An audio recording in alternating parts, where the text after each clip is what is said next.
Hey guys, welcome or welcome back to Proper Chuffed. My name's Hilton and I have absolutely no idea what I'm doing. That's half the fun of this, isn't it? If you're new here or you've been watching my videos recently and you haven't subscribed, please consider doing so. If you're a returning viewer, welcome back guys, it's good to see you again. So recently I put out a video regarding Hornby's HM7000 and its sound profiles, which seem to have been updated.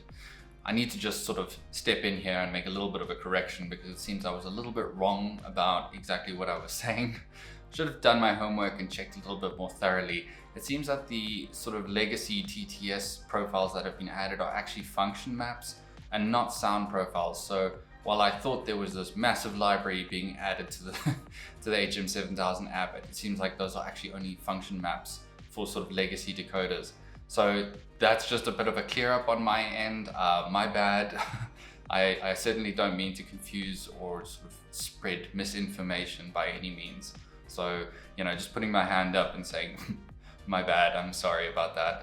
That's not my intention at all. Moving swiftly along, I thought I'd still conduct my test. And that is with Hornby's HM7000 decoder and sound profile and Bachmann's Zimo sound profile. It's just an interesting comparison. I intend to make this a fairly short video, so without further ado, let's get into it and take a look at the new 37 that I've picked up, and I'm quite excited about this one. What makes this more interesting is that I'm actually going to be testing the HM7000 decoder in this, which is a Bachmann class 37. This is 37025 Inverness TMD. I fell completely in love with this when I saw it on Rails of Sheffield. Unfortunately, it took a very long time to get here and the customs payments were, I think, a little bit screwed up. That's not a fault on Rails' side, it's actually just a South African post office thing, which is again why I kind of prefer to use DHL. Regardless, stunning 37. I'm really falling in love with these things. I'm becoming, as my friend Steven would say, a bit of a Clag fan.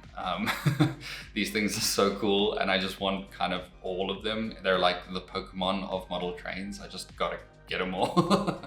And I'm absolutely in love with this massive sort of large logo 37 in that sort of classic BR blue and yellow with the Highland Region or Highland Rail logo on it. I think it's just an absolutely stunning locomotive. Before we continue, I just want to mention that sound tests are such a weird thing on YouTube because obviously, you try and capture it as best you can. There's nothing like being in person and hearing it for yourself. So, I've done my best to sort of position the microphone as close as possible to the locomotive to give you the best sort of audio experience as possible. But you're going to have to take my word for it once I kind of give you my thoughts and feedback on it. But hopefully the audio is clear enough that you can kind of make that discernment for yourself and decide where exactly your sort of interest would be in terms of adding sound to a locomotive. Because I think if you look at the price of Bachmann 37, sorry, this is a bit of a tangent, but if you look at the price of a Bachmann locomotive with sound, it's quite high. And if you're able to get a 37 that has no sound and then fit it yourself, that's fantastic. The problem is Bachmann's new 37s have a 22-pin decoder and Hornby don't actually make HM7000 specifically for 22-pin as of yet. So if you're looking to add sound, it will have to be for the previous generation of Bachmann 37s, which is like this one I have, Inverness TMD, which I believe was a regional exclusive.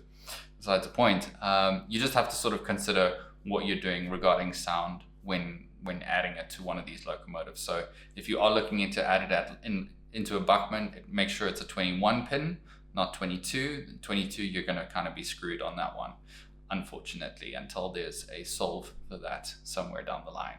So here we have both Bachmann class 37s on the line. And I think to begin this test, we'll start with the startup sequences, just so you can compare the length of the sequence as well as the sound.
Next, I'll compare the engine noises as well as the horns and operational noises that the two different locomotives and sound decoders have.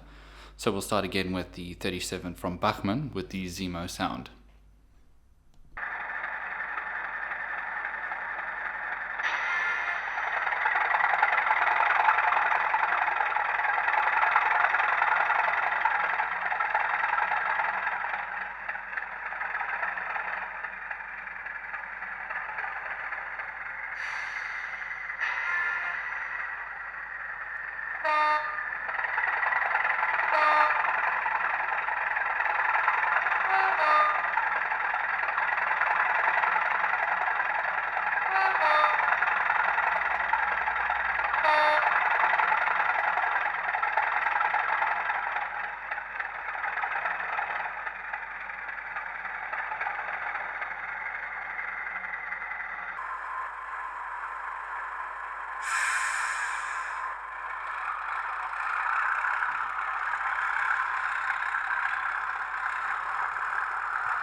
So it's fairly clear to me that the Zimo is obviously the superior of the two, given that there is a massive sort of price disparity here.